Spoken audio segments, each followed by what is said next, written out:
Alcoholics anonymous.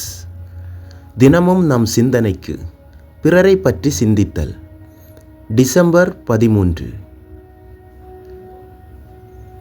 முன்னொரு காலத்தில் பிரச்சனைக்குரிய குடிகாரர்களாய் இருந்த நம் வாழ்வு இன்று பிறரை குறித்து விடாது நாம் சிந்திக்கும் சிந்தனையையும், நாம் எவ்வாறு அவர்களது தேவைகளை சந்திக்க உதவியாய் இருக்க இயலும் என்று யோசிப்பதையும் பொறுத்திருக்கிறது. பிறரை பற்றி சிந்திப்பது என்பது எனக்கு அவ்வளவு சுலபமாக வந்துவிடவில்லை. செயல் திட்டத்தில் வேலை செய்ய முயற்சிக்கும் போது கூட இன்று நான் எவ்வாறு உணர்கிறேன், நான் மகிழ்வுடனும் சுதந்திரமாகவும் இருக்கிறேனா என்ற விதத்திலேயே எண்ணுவதற்கு முற்படுகிறேன்.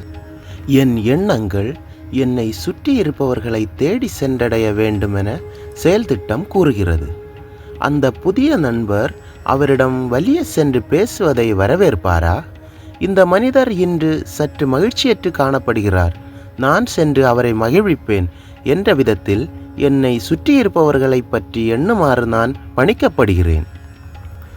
என் பிரச்சனைகளை மறந்து பிறருக்கு ஏதாவது அளிக்க நான் என் கரங்களை நீட்டும் போது மட்டுமே நான் தேடி அலையும் மன அமைதியையும் இறைவனை குறித்த மனசாட்சியையும் நான் பெறுகிறேன். நன்றி.